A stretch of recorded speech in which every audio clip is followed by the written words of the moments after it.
సీసాలు గ్లాసులు ఇలా బద్దలు కొట్టేసావు, ఏంటి కథ? ఏంటి పడుకోవడం ఏంటి, వరుస ఏంటి? 4 రోజుల నుంచి కబురు పెడుతున్నావు, ఇంటికి రమ్మనమని రావడం లేదు. ఏం ఒంటో బాగోలేదా? నోరు మూసుకుని అవతల పడే. కోటి అలా చిరాకు పడిపోతున్నావు ఏంటి? మేము ఏమన్నా పొరపాటు చేసావా? నీకు ఇల్లు ఇచ్చాం, మందు ఇచ్చాం, తిండి ఇచ్చాం, కిరాయి ఇచ్చాం. అన్ని ఇచ్చిన చేత అడ్డమైన పనులు చేయించారు. మనుషుల ప్రాణాలు తీయటానికి ఒప్పుకోనని అప్పుడే చెప్పాను.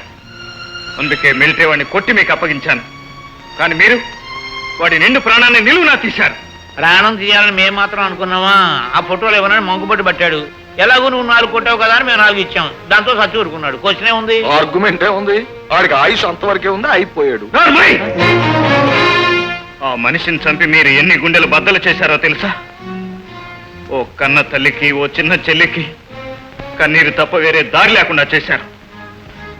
మీరు మనుషులు కార్రా? మీలాంటి పాపిష్ట వల్ల ఏం చేసినా తప్పులేదు. కోటి ఆగు, ఆగరా.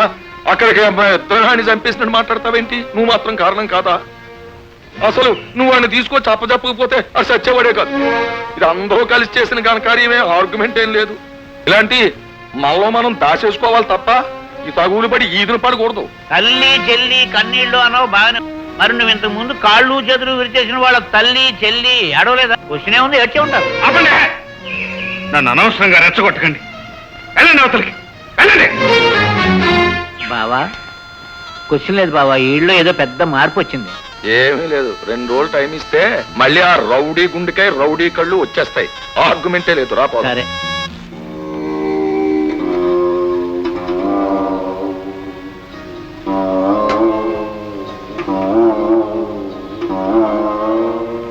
అమ్మా, అమ్మా గౌరీ, ఊరుకో అమ్మా, ఊరుకో. నీకు చెప్పేటంత పెద్దదాని కాను.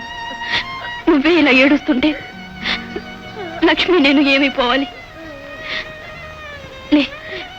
లేసి 4 మెతుకులు తిను. ఎట్లా తినమంటావు గౌరీ?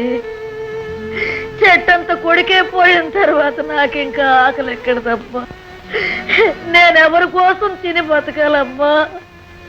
ఈ కడుపులో ఇప్పుడున్నది ఆకలి కాదమ్మా, శోకం. అంత మాట అనద్దమ్మా, అంత మాట అనద్దు.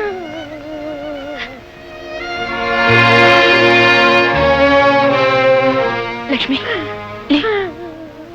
ఏమిటి లక్ష్మి నువ్వు కూడా? లేసి భోంచే రా.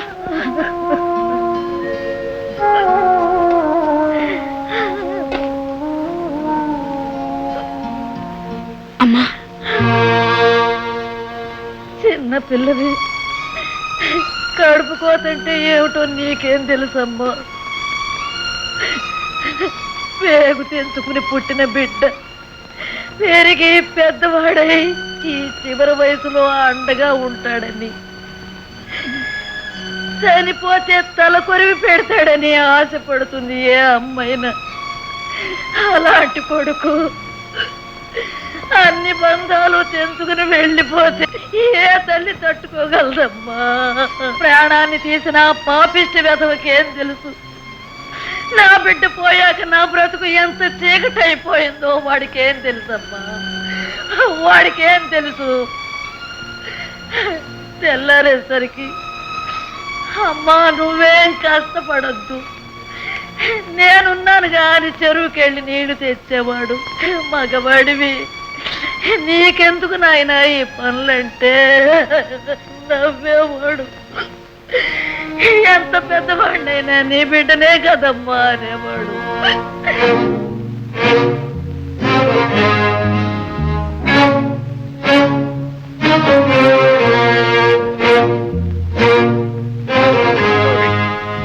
ఏమిటి నేను చెప్పేది? ఏమి నువ్వు చెప్పేది?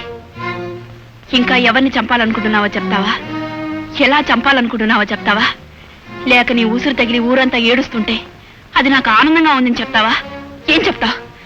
ఇంక నువ్వు ఏం చెప్పినా నీ మాట వింటమే మహాపాపం. నీ ముఖం చూడడం దౌర్భాగ్యం. అది కాదు గౌరీ. ఇంకెప్పుడు నాతో మాట్లాడద్దు, నాకు కనిపించద్దు.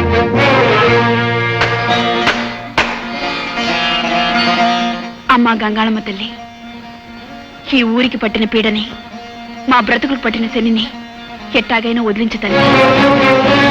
అదే జరిగితే ఊళ్ళో పిల్ల పెద్దలంతా కలిసి నీకు జాతర జరిపిస్తాం.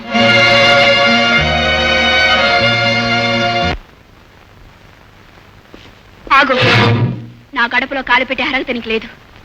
నీలాంటి పాపిష్టి వాళ్ళు ఏ కొంపలో అడుగు పెడితే ఆ కొంప సర్వనాశనం అయిపోతుంది. నీ చూపు పడితే పచ్చని చెట్టు కూడా ఎండిపోతుంది. నువ్వు కసాయవాడివి. డబ్బు పారేస్తే నిండు ప్రాణాలని నిలువునా తీసేవాడివి. నువ్వు మా ఊళ్ళో అడుగు పెట్టిన రోజే మా కర్మలు ఇలా కాలిపోయాయి. అందుకే చెప్తున్నాను, మర్యాద దగ్గర నుంచి వెళ్ళిపో. ఇంకెప్పుడు నా గుమ్మం తొక్కద్దు. నీకే చెప్పేది, ఇక్కడి నుంచి వెళ్ళిపో. పో. నా మాటలు ఎవరు వినిపించుకోరే? నా గుండెలోని బాధని, కడుపులోని మంటను చెప్పుకోని మరే. రాంబాబు చచ్చిపోయిన దగ్గర నుంచి నేను ఎంత బాధపడుతున్నానో, ఎంత కూలిపోతున్నానో అర్థం చేసుకోరే. ఊరు వాడ అందరితో పాటు నువ్వు కూడా నా మాట వినిపించుకోకుండా నేను కూలి కోరినని, రాక్షసునని, పాపిష్టితోనని నోటుకొచ్చినట్టు మాట్లాడతావా? ఇటువరకు కోటిగాన్ని అయితే మిమ్మల్ని అందరినీ ఎప్పుడో పాతేసేవాడిని. కానీ అలా చేయకుండా నా మాట వినండి, నా బాధను అర్థం చేసుకోండి అని మీ వెంటబడి బతిలాడుతుంటే, పట్టించుకోకుండా నన్ను తిట్టి తోసేస్తే నా మనసులో ఉన్న బాధను ఎవరితో చెప్పుకోవాలి? నేను చెప్పేది కనీసం నువ్వైనా విను. ఆ తర్వాత మీకు ఈ ఊరికి సంబంధం లేకుండా నా దారినే పోతాను. ఆ రాంబాబు చావుకు ఒక రకంగా నేను కారణం కావచ్చునేమో, కానీ చంపింది మాత్రం నేను కాదు. ఆ కాగితాలు ఇమ్మని ఎంత అడిగినా రాంబాబు నాకు ఇవ్వలేదు. అతను నా దొంగనాయాలకు వదిలేసి నా దారిని నేను వచ్చేసాను. ఆ తర్వాత ఏం జరిగిందో నాకు తెలియదు. అతన్ని తీసుకొస్తానని నీకు మాటిచ్చి నేను అక్కడికి వెళ్ళేసరికి వాళ్ళు అతన్ని చంపి నీళ్లలో పడేశారు. నిజం తెలుసుకోకుండా అంతా నన్నే హంతకుడు అంటున్నారు. కన్న బిడ్డను పోగొట్టుకున్న ఆ తల్లిని, అన్నను పోగొట్టుకున్న ఆ చెల్లిని చూసి ఏ బంధము లేని నా మనసు ఎంత కుమిలిపోతుందో. మీరు ఇన్ని మాటలు అంటుంటే నేను ఎంత చిత్రహింస అనుభవిస్తున్నానో నువ్వైనా ఎందుకు తెలుసుకో. నువ్వు కూడా నన్ను ద్వేషించి, దూషించి తోసేస్తే నేను ఇంకెవరికి చెప్పుకోవాలి? చెప్పు గౌరీ, చెప్పు. ఈ పాపం నువ్వు చేయకపోవచ్చు, కానీ నీకేం తెలుసు వాళ్ళు ఎలాంటి వాళ్ళు. వాళ్ళ కారణంగా ఈ ఊళ్ళో ఎన్ని కుటుంబాలు సర్వనాశనం అయిపోయాయో, ఎన్ని ప్రాణాలు బలైపోయాయో నీకేం తెలుసు. ఆ రాక్షసులు నాకెంత అన్యాయం చేశారో నీకు తెలుసా? నీకు తెలీదు. వాళ్ళ కారణంగా నేనేం పోగొట్టుకున్నాను కూడా నీకు తెలీదు. నన్ను ప్రేమగా, ప్రాణంగా చూసుకుని నా వాళ్ళని పోగొట్టుకున్నాను. అవును, నాకు 10 ఏళ్ల వయసు. నా తల్లిదండ్రుల నీడలో హాయిగా బ్రతుకుతున్నప్పుడు మా నాన్ని పని మీద పంపించి అమాయకురాలైన మా అమ్మని పొలానికి రప్పించారు.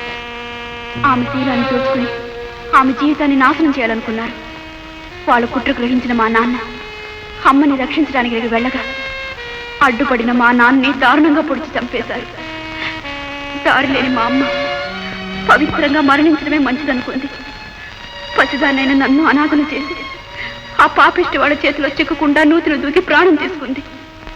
తాము చేసిన ఆ తప్పుని చట్టానికి, కోర్టుకి తెలియకుండా డబ్బుతో న్యాయం నోరు నొక్కేశారు 2 దుర్మార్గులు. ఆ రకంగా నా వాళ్ళ అన్యాయం అయిపోయారు. నేను ఒంటరిదాన్ని అయిపోయాను.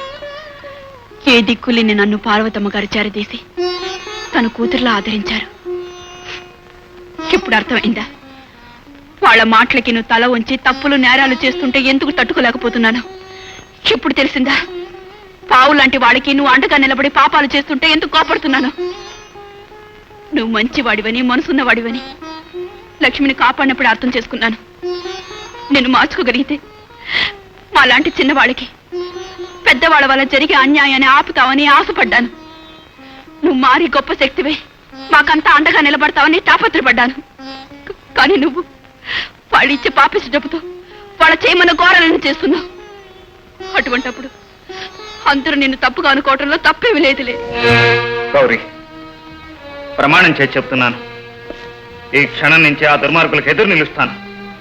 నేను చేసిన తప్పులకి, పాపాలకి ప్రాయశ్చిత్తంగా వాళ్ళ దుర్మార్గాలను అరికెడతాను.